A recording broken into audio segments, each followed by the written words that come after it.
Assalamualaikum warahmatullahi wabarakatuh. Pernahkah engkau berada di titik ini? Engkau berdiri dalam salat, bibirmu melafazkan ayat-ayat suci, tubuhmu tunduk, dahimu menyentuh bumi, namun hatimu tetap gelisah? Pernahkah engkau berdoa panjang, mengangkat kedua tangan dengan penuh harap, tapi setelahnya jiwamu terasa kosong, seolah tidak ada yang benar-benar berubah di dalam dirimu? Mengapa hal itu bisa terjadi? Kita menyebut nama Allah setiap hari. Kita bangun di pagi hari dengan doa, kita menutup malam dengan zikir. Kita menjalankan ibadah, bahkan mungkin tidak pernah meninggalkannya. Tapi jauh di dalam hati, ada ruang yang tetap sunyi. Ada kegelisahan yang tak bisa dijelaskan. Ada jarak yang terasa antara kita dan Dia. Apakah engkau pernah merasakannya? Seolah-olah kita sedang mengetuk pintu, tapi tidak pernah benar-benar masuk. Seolah kita berbicara, tapi tidak pernah benar-benar didengar. Atau mungkin, bukan Allah yang jauh, tapi hati kita yang belum benar-benar hadir. Disinilah letak rahasia yang sering luput dari kesadaran manusia. Bahwa ibadah yang kita lakukan, bisa jadi hanya berhenti di bibir. Zikir yang kita ucapkan, bisa jadi hanya berputar di lidah. Doa yang kita panjatkan, mungkin hanya menjadi rangkaian kata, tanpa kehadiran jiwa di dalamnya. Kita mengira telah dekat, padahal kita hanya mengulang. Kita merasa telah sampai, padahal kita masih berjalan di tempat. Dan tanpa kita sadari, ibadah perlahan berubah menjadi kebiasaan. Rutinitas yang dijalani tanpa rasa. Gerakan yang dilakukan tanpa makna.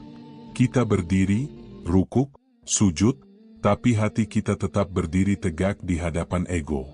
Kita berzikir, tapi pikiran kita mengembara kemana-mana. Kita berdoa, tapi hati kita tidak benar-benar berbicara. Di titik itu, ibadah kehilangan ruhnya. Dan ketika ibadah kehilangan ruh, yang tersisa hanyalah bentuk. Gerakan yang terlihat indah di mata manusia, tapi kosong di hadapan langit. Inilah yang jarang disadari. Bahwa ibadah bukan sekadar melakukan. Bukan sekadar memenuhi kewajiban. Bukan sekadar menggugurkan tanggung jawab. Ibadah adalah pertemuan. Ibadah adalah kesadaran. Ibadah adalah perjalanan pulang. Namun bagaimana mungkin kita bisa sampai, jika hati kita tidak ikut berjalan? Seringkali kita sibuk memperbaiki bentuk ibadah, tapi lupa menyentuh batinnya. Kita memperindah bacaan, tapi tidak menghadirkan perasaan. Kita memperpanjang doa, tapi tidak memperdalam kesadaran. Kita mengejar kesempurnaan di luar, tapi membiarkan kekosongan di dalam. Padahal, Allah tidak pernah menilai panjangnya rakaatmu. Tidak pula banyaknya zikir yang engkau hitung. Dan bukan pula indahnya lafaz doa yang engkau ucapkan. Yang Allah lihat, adalah hatimu. Apakah ia hadir, atau justru lalai? Apakah ia hidup, atau telah mati oleh kebiasaan? Apakah ia tunduk, atau masih dipenuhi kesombongan yang halus? Karena sesungguhnya, ibadah tanpa kehadiran hati, ibarat jasad tanpa ruh. Ia bergerak, tapi tidak hidup. Ia tampak, tapi tidak bernilai. Dan mungkin, inilah yang selama ini membuat kita lelah. Kita beribadah, tapi tidak menemukan ketenangan. Kita berzikir, tapi tidak merasakan kedekatan. Kita berdoa, tapi tidak menemukan jawaban. Bukan karena Allah tidak mendengar, tapi karena kita belum benar-benar berbicara. Bukan karena Allah jauh, tapi karena kita belum benar-benar mendekat. Maka malam ini, mari kita jujur pada diri sendiri. Jangan lagi kita sembunyi di balik rutinitas. Jangan lagi kita merasa cukup hanya karena telah melakukan. Jangan lagi kita tertipu oleh bentuk, tanpa menyentuh makna. Mari kita mulai sebuah perjalanan yang tidak terlihat oleh mata, tapi dirasakan oleh jiwa. Perjalanan untuk menemukan kembali ruh dalam ibadah kita. Perjalanan untuk menghadirkan hati dalam setiap sujud. Perjalanan untuk benar-benar mengenal kepada siapa kita selama ini berbicara. Perjalanan ini bukan perjalanan yang ringan. Ia akan mengguncang keyakinanmu. Ia akan menelanjangi kesadaranmu. Ia akan memperlihatkan betapa selama ini kita sering merasa dekat, padahal masih jauh. Namun justru disitulah awal dari perubahan. Karena seseorang tidak akan pernah menemukan jalan sebelum ia menyadari bahwa ia tersesat. Dan seseorang tidak akan pernah benar-benar mendekat kepada Allah sebelum ia menyadari bahwa selama ini ia hanya mendekat kepada bayangan dirinya sendiri. Maka bersiaplah untuk melihat ibadah bukan hanya sebagai kewajiban, tapi sebagai cermin. Bersiaplah untuk memahami bahwa setiap sujud bukan hanya gerakan, tapi undangan untuk hancurnya ego. Dan bersiaplah untuk menyadari satu hal yang mungkin selama ini belum pernah benar-benar engkau pahami. Bahwa Allah tidak butuh ibadahmu. Tapi hatimulah yang sangat membutuhkan Allah. Dan dari titik kesadaran itulah, perjalanan ini dimulai. Setelah kita menyadari bahwa kegelisahan dalam ibadah bukanlah tanpa sebab, maka kini saatnya kita masuk lebih dalam ke akar persoalan yang sering tersembunyi, namun sangat nyata dalam kehidupan banyak manusia. Ada satu pertanyaan yang jarang kita tanyakan dengan jujur kepada diri sendiri. Jika ibadah yang kita lakukan benar, mengapa akhlak kita tidak berubah? Mengapa kita masih mudah marah? Mengapa kita masih mudah menyakiti? Mengapa hati kita masih keras, bahkan setelah bertahun-tahun bersujud? Bukankah ibadah seharusnya melembutkan? Namun kenyataannya, banyak orang yang rajin beribadah, tapi tetap kasar dalam ucapan. Rajin salat, tapi mudah merendahkan. Banyak berzikir, tapi hatinya penuh penilaian terhadap orang lain. Disinilah letak satu penyakit yang sangat halus, kesombongan spiritual. Ia tidak tampak di luar. Ia tidak terasa di awal. Namun perlahan, ia tumbuh di balik ibadah yang kita banggakan. Seseorang mulai merasa dirinya lebih baik, karena ia merasa lebih taat. Ia merasa lebih dekat kepada Allah, karena ia lebih sering beribadah. Dan tanpa disadari, ia tidak lagi sedang mendekat kepada Allah, tapi sedang membangun citra tentang dirinya sendiri. Ia tidak sedang menyembah Allah. Ia sedang memuja versi dirinya yang ia anggap saleh. Inilah jebakan yang sangat dalam. Karena ketika ibadah tidak melahirkan akhlak, maka ia bukan sedang mendekatkan kita kepada Allah, tapi justru menjauhkan kita dalam bentuk yang paling halus. Ibadah yang seharusnya menghancurkan ego, justru menjadi bahan bakar ego itu sendiri. Maka tidak heran, ada orang yang semakin rajin ibadah, tapi semakin sulit menerima kritik. Semakin banyak amal, tapi semakin mudah merasa tersinggung. Semakin tinggi pengetahuan agama, tapi semakin rendah kasih sayangnya kepada sesama. Karena yang bertumbuh bukan ruh, tapi aku. Dan ketika aku itu semakin besar, maka Allah justru semakin jauh dari kesadaran kita. Di titik ini, ibadah telah berubah. Ia bukan lagi perjalanan, tapi rutinitas. Kita salat karena sudah waktunya. Kita berzikir karena sudah terbiasa. Kita berdoa karena memang itu yang diajarkan. Namun semua itu dilakukan tanpa kehadiran, tanpa rasa, tanpa kesadaran, tanpa pertemuan. Ibadah menjadi seperti mesin, berulang, teratur, tapi kosong. Padahal setiap gerakan dalam ibadah bukanlah sekadar gerakan. Takbir bukan hanya mengangkat tangan. Ia adalah pernyataan bahwa tidak ada yang lebih besar dari Allah, termasuk egomu sendiri. Namun berapa banyak dari kita yang mengucapkan Allahu Akbar, tapi tetap merasa diri kita paling benar? Rukuk bukan sekadar membungkukkan badan. Ia adalah simbol kerendahan, pengakuan bahwa kita ini kecil. Namun mengapa setelah rukuk, kita masih merasa lebih tinggi dari orang lain? Sujud bukan hanya meletakkan dahi di tanah. Ia adalah kehancuran total ego, titik di mana aku seharusnya lenyap. Namun mengapa setelah sujud, kita masih membawa kesombongan dalam hati? Dan salam bukan sekadar menoleh ke kanan dan ke kiri. Ia adalah tanda bahwa kita kembali ke dunia, membawa kedamaian bagi sesama.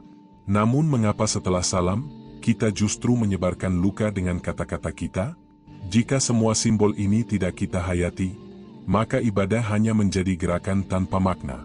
Dan disitulah bahaya terbesar muncul, yaitu ketika seseorang merasa sudah dekat dengan Allah, padahal yang ia dekati hanyalah dirinya sendiri. Ia merasa telah sampai, padahal ia hanya berputar dalam lingkaran kebiasaan. Ia merasa sudah benar, padahal ia belum pernah benar-benar hadir. Inilah ilusi spiritual yang sangat berbahaya. Karena orang yang sadar bahwa dirinya jauh, masih punya peluang untuk mendekat. Namun orang yang merasa sudah dekat, seringkali berhenti mencari.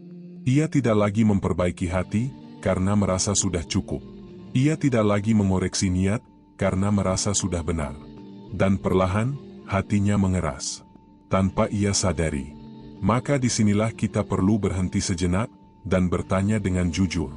Apakah ibadah kita benar-benar mengubah kita? Apakah ia membuat kita lebih lembut, atau justru lebih keras? Lebih rendah hati, atau lebih merasa tinggi? Lebih penuh kasih, atau lebih mudah menghakimi?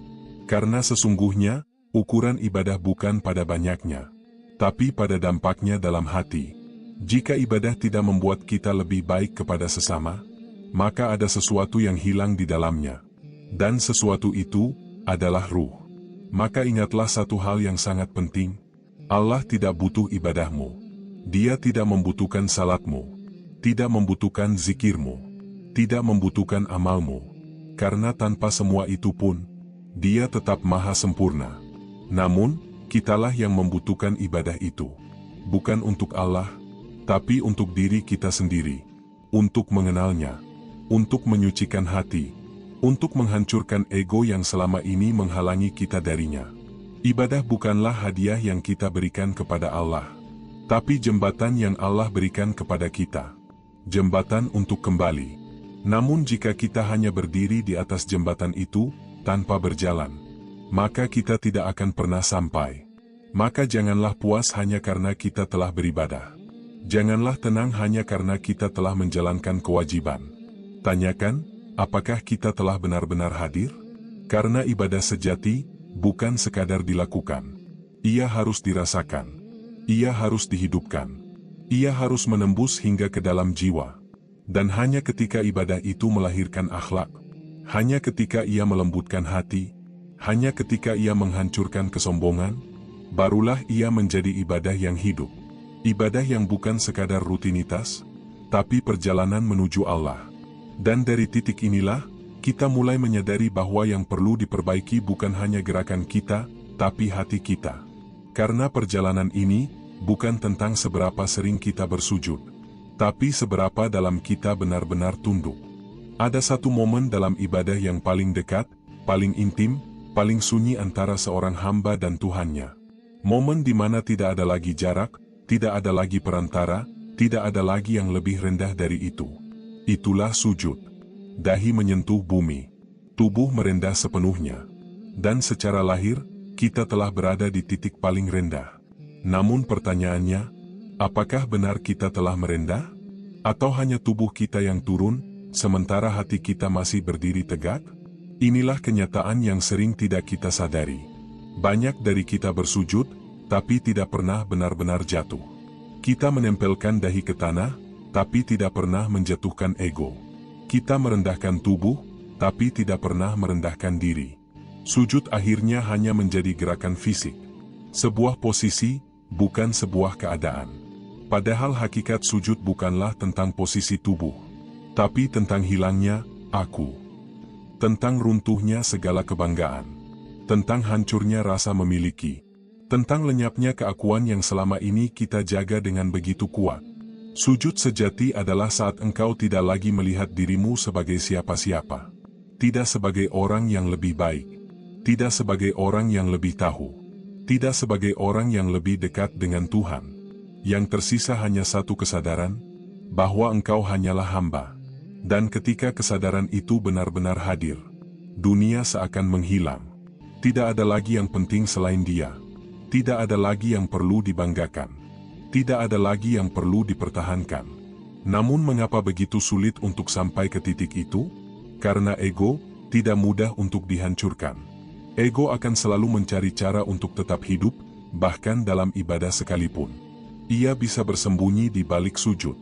Ia bisa bersembunyi di balik doa.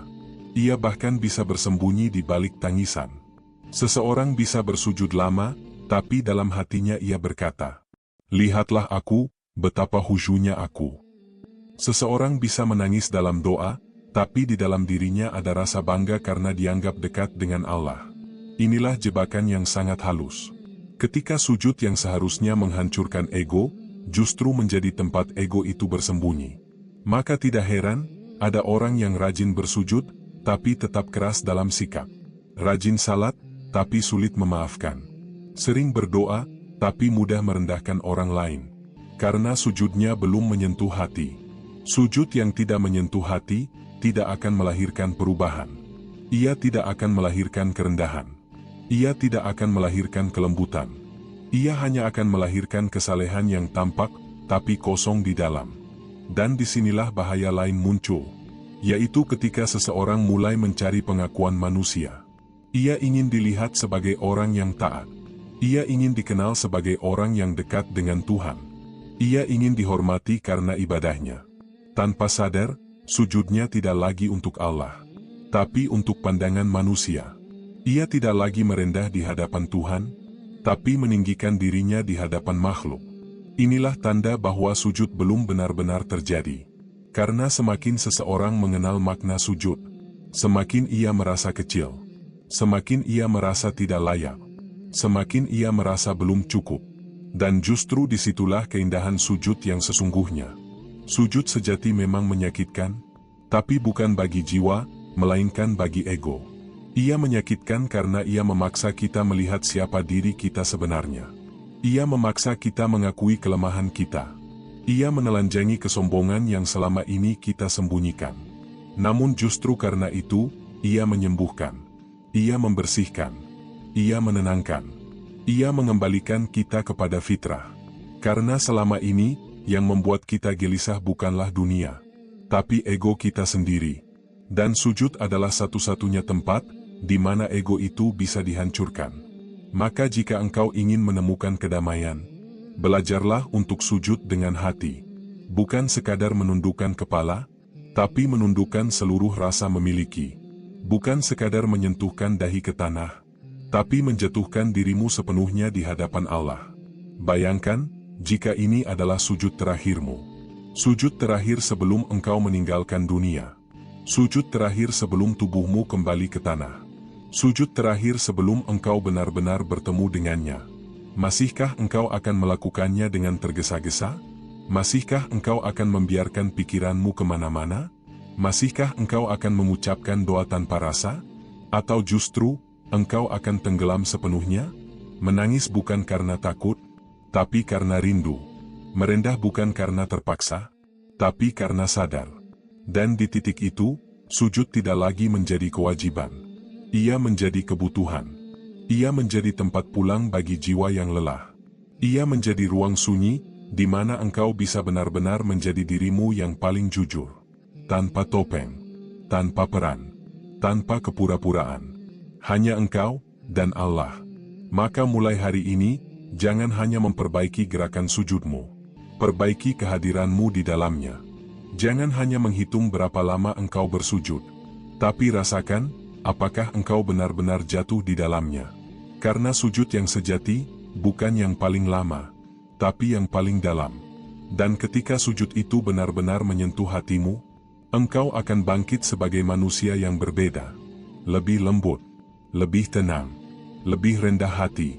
Dan mungkin untuk pertama kalinya, engkau benar-benar merasakan bahwa engkau tidak sedang menyentuh bumi, tapi sedang didekatkan kepada langit.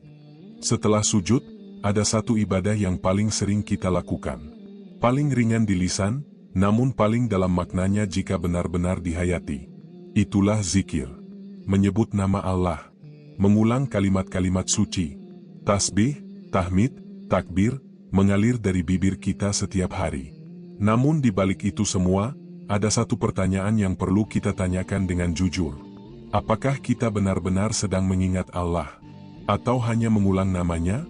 Berapa banyak dari kita yang berzikir, tapi hati kita tetap sunyi, lidah bergerak, tapi dada tidak bergetar. Kalimat, Subhanallah, terucap. Namun tidak ada rasa takjub. Alhamdulillah, dilafazkan. Namun tidak ada rasa syukur yang hidup. Allahu Akbar, disebut. Namun kita masih merasa dunia lebih besar di hati kita. Inilah keadaan yang sering terjadi.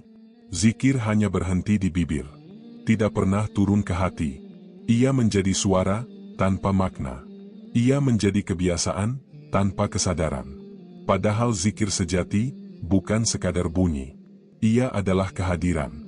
Ia adalah kesadaran yang hidup, dalam setiap napas. Zikir bukan hanya apa yang engkau ucapkan, tapi apa yang engkau rasakan ketika mengucapkannya. Ketika seseorang benar-benar berzikir, ia tidak hanya menyebut nama Allah. Ia tenggelam dalam nama itu. Setiap lafaz menjadi pintu. Setiap napas menjadi jalan. Setiap detik menjadi pertemuan. Dan di saat itu, dunia seakan melambat. Pikiran menjadi tenang. Hati menjadi lapang. Dan ada rasa yang sulit dijelaskan, rasa dekat. Namun mengapa banyak dari kita tidak pernah merasakan itu? Karena kita sering salah memahami tujuan dari zikir. Kita berzikir agar hati tenang. Kita berzikir agar masalah selesai. Kita berzikir agar rezeki lancar. Kita berzikir agar hidup dimudahkan. Semua itu tidak salah. Namun jika itu menjadi tujuan utama, maka kita telah menjadikan zikir sebagai alat. Padahal zikir sejati bukan untuk mendapatkan sesuatu. Zikir adalah untuk kembali. Bukan untuk meminta, tapi untuk mengingat. Bukan untuk memperoleh, tapi untuk hadir. Orang yang benar-benar berzikir, tidak lagi sibuk menghitung manfaatnya. Karena bagi mereka, mengingat Allah itu sendiri sudah menjadi kebahagiaan. Ia seperti seorang kekasih, yang menyebut nama yang dicintainya bukan karena ingin sesuatu, tapi karena rindunya tidak bisa ditahan. Maka ketika zikir itu hidup, ia tidak lagi terasa sebagai kewajiban. Ia menjadi kebutuhan. Ia menjadi napas bagi jiwa. Dan dari sanalah perubahan mulai terjadi. Perlahan, cara pandang kita berubah. Kita mulai melihat Allah, bukan hanya di masjid, tapi di setiap kejadian. Di pagi yang tenang, di senyum seorang anak kecil, di ujian yang datang tanpa diduga, bahkan dalam kesedihan, kita mulai merasakan kehadirannya. Kita tidak lagi mudah marah, karena kita tahu, semua datang dari satu sumber. Kita tidak lagi mudah iri, karena kita percaya, setiap orang memiliki jalannya sendiri. Kita tidak lagi mudah gelisah, karena hati kita telah menemukan tempat bergantung. Inilah dampak dari zikir yang hidup. Ia tidak hanya mengubah lisan, tapi mengubah seluruh cara kita melihat kehidupan. Namun jika zikir hanya berhenti di bibir, maka yang terjadi justru sebaliknya. Lidah sibuk memuji Allah, tapi hati penuh iri. Mulut menyebut namanya, tapi pikiran sibuk menilai orang lain. Zikir menjadi rutinitas, tapi jiwa tetap kosong. Inilah yang melahirkan kesalehan yang kaku. Tampak religius di luar, namun rapuh di dalam. Mudah tersinggung, mudah menghakimi, mudah merasa paling benar. Karena zikir tidak pernah benar-benar menyentuh hati. Dan disinilah letak bahayanya. Ketika seseorang merasa dirinya telah dekat dengan Allah, hanya karena sering berzikir. Padahal hatinya masih jauh dari kehadiran. Ia tidak lagi mencari, karena merasa sudah sampai. Ia tidak lagi memperbaiki diri, karena merasa sudah cukup. Padahal yang ia lakukan, hanyalah memutar huruf, bukan menyentuh makna. Maka berhentilah sejenak, jangan terburu-buru dalam zikir. Jangan hanya mengejar jumlah. Jangan hanya fokus pada hitungan. Tanyakan pada dirimu, berapa kali aku benar-benar hadir saat menyebut namanya? Karena satu zikir, yang lahir dari hati yang sadar, lebih berharga daripada ribuan zikir, yang diucapkan dalam kelalaian. Satu, Allah, yang diucapkan dengan penuh rasa. Lebih dekat kepadanya, daripada 1000 lafaz tanpa kehadiran. Maka mulailah dari yang sederhana. Saat engkau berzikir, hadirkan dirimu. Rasakan setiap huruf yang keluar dari bibirmu. Biarkan maknanya turun ke dalam dada. Dan biarkan hatimu ikut menyebut, bukan hanya lidahmu. Tarik napas, sebut namanya dalam diam. Hembuskan, dan rasakan kehadirannya. Perlahan, tanpa tergesa, tanpa paksaan. Biarkan zikir itu menjadi hidup. Hingga suatu saat, engkau tidak lagi hanya berzikir, tapi hidupmu menjadi zikir itu sendiri. Setiap langkahmu mengingatnya. Setiap pandanganmu dipenuhi kesadaran akannya. Setiap ucapanmu lahir dari hati yang telah tersentuh oleh cahayanya. Dan ketika itu terjadi, engkau tidak perlu lagi banyak bicara tentang zikir. Karena seluruh hidupmu telah menjadi zikir yang berjalan. Dan disitulah, engkau akan memahami satu hal yang selama ini tersembunyi. Bahwa zikir bukan tentang seberapa sering engkau menyebut nama Allah, tapi seberapa dalam engkau benar-benar mengingatnya. Setelah kita berbicara tentang zikir yang belum menyentuh jiwa, kini kita masuk ke dua hal yang sering dianggap sebagai puncak dalam perjalanan agama, ilmu dan amal. Namun disinilah letak ujian yang paling halus. Karena tidak semua ilmu adalah cahaya. Dan tidak semua amal adalah jalan menuju Allah. Ada ilmu yang justru membuat hati semakin gelap. Ada amal yang justru memperkuat ego yang tersembunyi.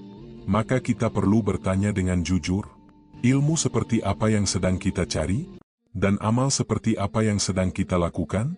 Banyak orang mengejar ilmu, tapi bukan untuk mengenal Allah. Mereka ingin dikenal sebagai orang yang tahu. Mereka ingin dihormati karena pengetahuannya. Mereka ingin terlihat benar di mata manusia. Lidahnya fasih menjelaskan. Argumennya kuat. Dalilnya banyak. Namun hatinya belum tunduk. Ia tahu tentang keikhlasan, tapi belum ikhlas. Ia mengajarkan kesabaran, tapi mudah marah. Ia berbicara tentang kasih sayang, tapi lisannya melukai. Inilah tanda bahwa ilmu belum menjadi cahaya. Ia masih berupa bayangan, tampak terang di luar, tapi gelap di dalam. Ilmu yang sejati tidak membuat seseorang merasa tinggi. Ia justru menundukkan. Semakin seseorang benar-benar mengenal Allah, semakin ia merasa kecil. Semakin ia memahami, semakin ia sadar betapa sedikit yang ia tahu. Dan disitulah letak keindahan ilmu. Ia bukan untuk meninggikan diri, tapi untuk meruntuhkan kesombongan. Ia bukan untuk mengalahkan orang lain, tapi untuk menaklukkan diri sendiri. Orang yang ilmunya telah menjadi cahaya, tidak sibuk menunjukkan. Ia sibuk memperbaiki.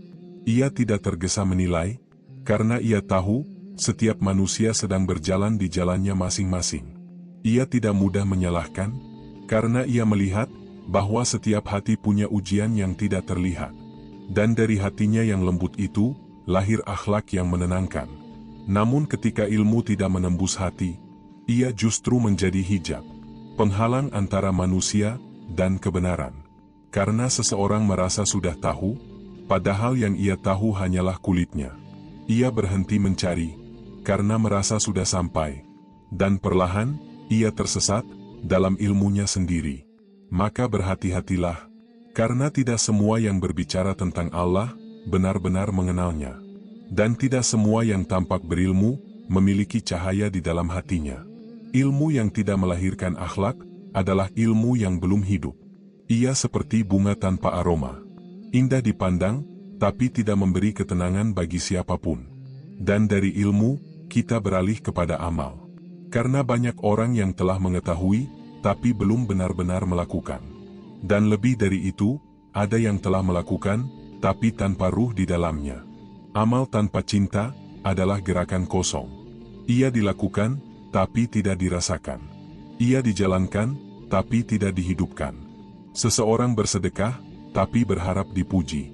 Menolong, tapi ingin dihormati.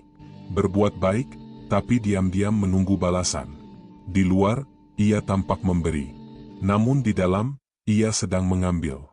Mengambil pengakuan. Mengambil penghormatan. Mengambil nilai dirinya dari pandangan manusia. Inilah amal yang kehilangan ruhnya. Karena ruh dari setiap amal adalah cinta. Tanpa cinta, amal hanyalah aktivitas. Dengan cinta, amal menjadi ibadah yang hidup. Satu kebaikan kecil yang dilakukan dengan cinta, lebih besar nilainya daripada 1000 amal yang dilakukan tanpa kehadiran hati. Karena Allah tidak melihat besar kecilnya amal, tapi apa yang hidup di dalamnya. Jika di dalamnya ada cinta, maka ia akan sampai. Namun jika di dalamnya ada ego, maka ia akan kembali kepada diri sendiri. Orang yang beramal karena cinta, tidak sibuk menghitung. Ia tidak bertanya, apa yang akan aku dapatkan? Ia tidak khawatir, apakah orang melihatku? Karena baginya, bisa beramal saja, sudah merupakan karunia. Ia memberi, lalu melupakan. Ia menolong, tanpa menyimpan. Ia berbuat baik, tanpa mengingat. Karena hatinya telah larut dalam kasih Allah. Dan dari situlah lahir kelembutan yang sejati. Namun ketika cinta tidak hadir, yang muncul adalah kesombongan dalam kebaikan. Seseorang merasa lebih baik karena amalnya. Merasa lebih suci karena ibadahnya. Merasa lebih dekat karena ketaatannya. Ia tidak menyadari bahwa amal yang seharusnya mendekatkan justru menjauhkannya. Karena yang tumbuh bukan cinta, tapi ego. Dan ego yang dibungkus dengan kebaikan adalah ego yang paling sulit disadari. Maka perhatikanlah hatimu saat engkau beramal. Apa yang engkau rasakan? Apakah engkau merasa ringan atau justru terbebani? Apakah engkau merasa dekat atau justru ingin dilihat? Apakah engkau memberi karena cinta atau karena ingin dianggap baik? Karena amal sejati bukan tentang apa yang engkau lakukan, tapi tentang siapa yang hidup di dalamnya. Jika yang hidup adalah dirimu, maka amal itu akan kembali kepadamu. Namun jika yang hidup adalah cinta Allah, maka amal itu akan sampai kepadanya. Dan di titik itulah, segalanya berubah. Amal tidak lagi terasa sebagai kewajiban, tapi sebagai ungkapan rindu. Ia bukan lagi beban, tapi kebutuhan. Ia bukan lagi usaha, tapi aliran. Seolah-olah Allah sendiri yang bergerak melalui dirimu. Engkau menolong, tapi merasa ditolong. Engkau memberi, tapi merasa diberi. Engkau berbuat baik, tapi merasa semua itu bukan darimu. Dan itulah puncak dari amal sejati. Bukan ketika engkau merasa melakukan banyak, tapi ketika engkau menyadari bahwa engkau hanyalah perantara. Bahwa semua kebaikan berasal dari Allah. Dan engkau hanya dipilih untuk menjadi jalannya. Maka jangan lagi bangga dengan ilmumu, jangan lagi merasa tinggi dengan amalmu, karena semua itu hanyalah titipan. Yang akan bernilai bukan karena banyaknya, tapi karena keikhlasan dan cinta yang hidup di dalamnya. Dan ketika ilmu telah menjadi cahaya, dan amal telah dipenuhi cinta, maka engkau tidak hanya berbuat baik, engkau menjadi cermin dari kasih Allah itu sendiri. Perjalanan ini semakin dalam, karena setelah kita berbicara tentang ibadah, sujud, zikir, ilmu, dan amal, kita mulai sampai pada satu titik yang paling menentukan. Bukan lagi tentang apa yang kita lakukan, tapi tentang keadaan hati yang melakukannya. Karena semua ibadah, semua ilmu, semua amal akan kembali kepada satu tempat, hati. Dan ketika hati mulai berubah, seluruh kehidupan ikut berubah. Namun ada satu keadaan yang sangat berbahaya, keadaan yang sering tidak disadari, tapi perlahan merusak segalanya. Yaitu ketika hati mulai mati. Bukan mati secara fisik, tapi mati rasa. Ia masih hidup, tapi tidak lagi merasakan. Ia masih beribadah, tapi tidak lagi bergetar. Ia masih menyebut nama Allah, tapi tidak lagi tersentuh. Dan tanda pertama dari hati yang mulai mati adalah hilangnya rasa syukur. Kita masih mengucapkan Alhamdulillah, tapi hanya di bibir. Kita masih menerima nikmat, tapi tidak lagi merasakannya. Udara yang kita hirup setiap detik terasa biasa. Tubuh yang masih sehat dianggap wajar. Waktu yang terus berjalan tidak pernah disadari sebagai anugerah. Segala yang dulu membuat kita bersyukur, kini terasa biasa saja. Dan perlahan, kita mulai fokus pada apa yang tidak kita miliki. Melihat kekurangan, membandingkan dengan orang lain, mengeluh tanpa sadar. Padahal kita sedang tenggelam dalam nikmat yang tak terhitung. Inilah tanda bahwa hati mulai tertutup. Karena syukur sejati, bukan tentang banyaknya yang kita terima, tapi tentang siapa yang kita kenal di balik pemberian itu. Orang yang benar-benar mengenal Allah tidak menunggu nikmat untuk bersyukur. Karena bagi mereka, bisa mengenal Allah saja sudah cukup. Ia bersyukur dalam lapang, dan tetap bersyukur dalam sempit. Ia tersenyum ketika diberi, dan tetap tenang ketika diuji. Karena yang ia lihat, bukan perubahan keadaan, tapi kehadiran Allah di balik setiap keadaan. Inilah hakikat syukur. Namun ketika syukur hilang, hati menjadi kering. Dan ketika hati kering, ia mulai kehilangan rasa takut kepada Allah. Dosa yang dulu terasa berat, kini terasa biasa. Kesalahan yang dulu membuat kita menangis, kini bisa kita ulang tanpa rasa bersalah. Kita masih tahu mana yang benar, tapi tidak lagi merasa perlu untuk melakukannya. Kita masih tahu mana yang salah, tapi tidak lagi merasa takut untuk meninggalkannya. Inilah tanda bahwa hati mulai kehilangan cahaya. Karena rasa takut kepada Allah bukanlah ketakutan seperti kepada hukuman. Ia bukan rasa ngeri, bukan rasa tertekan, ia adalah rasa halus, rasa yang lahir dari cinta. Takut yang benar bukan takut akan siksa, tapi takut kehilangan kedekatan dengannya. Takut mengecewakan, takut melukai hubungan, takut bahwa hati ini akan semakin jauh. Orang yang memiliki rasa takut seperti ini akan selalu menjaga dirinya. Ia mungkin jatuh, tapi segera bangkit. Ia mungkin tergelincir, tapi segera menangis. Karena ia tahu, yang ia jaga bukan sekadar aturan, tapi hubungan dengan Tuhannya. Namun ketika rasa takut itu hilang, manusia mulai berani melanggar, berani meremehkan, berani menunda taubat, seolah-olah waktu masih panjang, seolah-olah Allah tidak melihat. Dan disinilah tanda berikutnya muncul, hilangnya murakabah, yaitu kesadaran bahwa Allah selalu melihat. Ketika murakabah hidup dalam hati, seseorang akan berhati-hati dalam segala hal. Ia berbicara dengan jujur, meski tidak ada yang mendengar. Ia menjaga pandangan, meski tidak ada yang melihat. Ia menahan diri, meski tidak ada yang tahu. Karena baginya, pandangan Allah lebih nyata daripada pandangan manusia. Namun ketika murakabah hilang, hidup menjadi dua wajah. Di depan manusia, ia tampak baik. Di dalam kesunyian, ia menjadi berbeda. Ia menjaga citra, bukan hati. Ia takut kepada manusia, bukan kepada Allah. Inilah bentuk kelalaian yang paling dalam. Karena seseorang bisa terlihat saleh, tapi sebenarnya jauh dari kehadiran. Ia hidup dalam kepura-puraan, dan perlahan, hatinya semakin gelap. Padahal, tidak ada satupun yang tersembunyi dari Allah. Tidak bisikan di hati, tidak niat yang belum diucapkan, tidak keinginan yang belum diwujudkan, semuanya terlihat.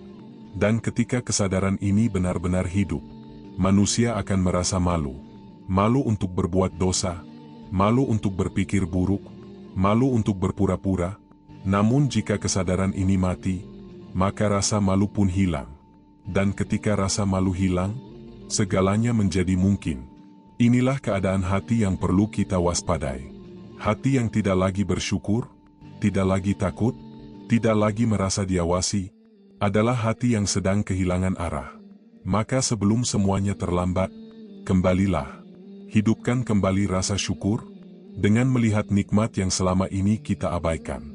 Hidupkan kembali rasa takut, dengan mengingat betapa kecilnya kita di hadapannya. Dan hidupkan kembali murakabah, dengan menyadari bahwa setiap detik, kita tidak pernah sendirian. Karena inti dari semua ini, sangat sederhana. Hati yang hidup, selalu sadar bahwa Allah melihat. Dan ketika kesadaran itu benar-benar menetap, kita tidak perlu lagi dipaksa untuk berbuat baik. Kita akan melakukannya, dengan sendirinya. Bukan karena takut kepada manusia, bukan karena ingin dipuji, tapi karena kita tahu, kita sedang berada di hadapan Allah. Setelah semua yang kita lalui, setelah kita menelusuri kegelisahan dalam ibadah, menyelami sujud yang belum menyentuh hati, memahami zikir yang belum hidup, melihat ilmu yang belum bercahaya, amal yang belum berakar pada cinta, hingga menyadari tanda-tanda hati yang mulai mati. Kini kita sampai pada satu titik yang paling dalam. Sebuah kesadaran yang sederhana, namun sering terlupakan, bahwa ibadah bukan tujuan. Ia bukan akhir dari perjalanan. Ia bukan sesuatu yang harus kita kumpulkan. Ia bukan sekadar daftar kewajiban yang harus kita selesaikan. Ibadah adalah jalan pulang. Pulang ke hadirat Allah. Pulang ke asal jiwa. Pulang ke tempat di mana hati pertama kali mengenalnya. Setiap sujud adalah langkah pulang. Setiap zikir adalah panggilan pulang. Setiap doa adalah bisikan rindu untuk kembali. Namun selama ini, banyak dari kita berjalan tanpa pernah merasa pulang. Kita beribadah, tapi hati kita tetap di dunia. Kita salat, tapi pikiran kita berlari kemana-mana. Kita berdoa, tapi jiwa kita tidak pernah benar-benar hadir. Kita menjalankan ibadah sebagai kewajiban, bukan sebagai perjalanan. Dan disitulah makna ibadah mulai hilang. Karena selama ibadah masih terasa sebagai beban, selama ia masih dilakukan karena terpaksa, selama ia masih dijalankan hanya karena takut atau kebiasaan, maka kita belum benar-benar berjalan pulang. Namun ketika sesuatu mulai berubah di dalam hati, ketika ibadah tidak lagi terasa berat, ketika sujud menjadi tempat istirahat, ketika zikir menjadi napas yang menenangkan, disitulah makna ibadah mulai hidup. Ia tidak lagi sekadar kewajiban, ia menjadi cinta. Dan ketika ibadah telah berubah menjadi cinta, segalanya berubah. Kita tidak lagi menghitung berapa banyak yang telah kita lakukan. Kita tidak lagi sibuk mengejar pahala. Kita tidak lagi bertanya, apa yang akan aku dapatkan? Karena cinta tidak pernah menghitung. Ia hanya ingin dekat. Ia hanya ingin bersama. Ia hanya ingin kembali. Dan di titik itu, ibadah tidak lagi terasa sebagai usaha, tapi sebagai aliran. Seperti air yang mengalir menuju laut, seperti jiwa yang menemukan arah pulangnya. Ciri dari ibadah yang telah hidup sangat sederhana. Ia melembutkan hati. Orang yang benar-benar beribadah tidak akan menjadi keras. Ia tidak mudah marah, tidak mudah menghakimi, tidak mudah merasa paling benar. Karena setiap ibadah yang ia lakukan telah menghancurkan sedikit demi sedikit egonya. Dan ketika ego itu runtuh, yang tersisa hanyalah kerendahan. Kerendahan yang indah, yang membuat seseorang semakin dekat kepada Allah, dan semakin lembut kepada sesama. Namun perjalanan ini bukan perjalanan yang lurus. Ia penuh dengan jatuh dan bangkit. Ada saat kita merasa dekat, lalu tiba-tiba jam. Ada saat hati terasa hidup, lalu kembali lalai. Ada saat kita menangis dalam doa, lalu kembali terjatuh dalam kesalahan. Namun semua itu adalah bagian dari perjalanan. Karena pulang bukan tentang tidak pernah tersesat. Pulang adalah tentang selalu kembali. Selama hatimu masih ingin kembali, selama engkau masih merasa rindu, selama engkau masih mau mengetuk, maka jalan itu tidak pernah tertutup. Dan puncak dari semua ini bukanlah banyaknya ibadah, bukan panjangnya doa, bukan lamanya sujud, bukan banyaknya amal. Puncaknya adalah ketika engkau beribadah tanpa pamrih, tanpa ingin dipuji, tanpa ingin dilihat, tanpa ingin mendapatkan sesuatu. Engkau beribadah hanya karena engkau mencintainya, karena engkau tidak sanggup jauh darinya, karena engkau tidak menemukan ketenangan kecuali bersamanya. Disitulah ibadah mencapai makna tertingginya. Ia bukan lagi aktivitas, ia menjadi keadaan. Keadaan di mana seluruh hidupmu terhubung dengan Allah.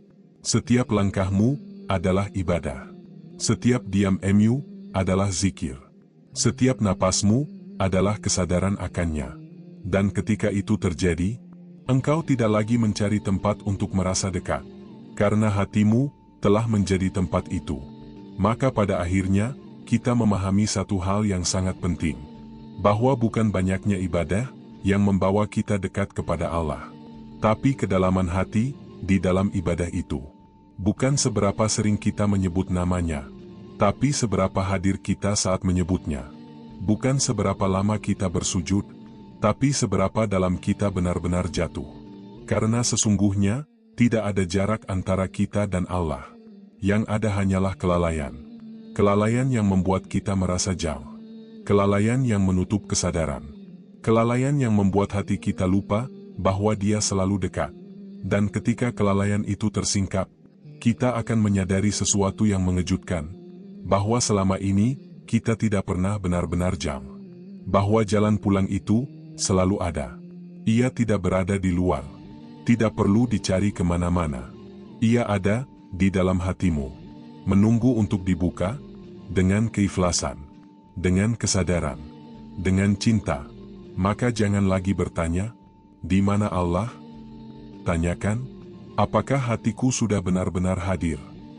Karena ketika hatimu hidup, ketika kesadaranmu bangkit, ketika cintamu tumbuh, engkau tidak lagi mencari jalan pulang, karena engkau akan menyadari bahwa engkau telah berada di dalamnya.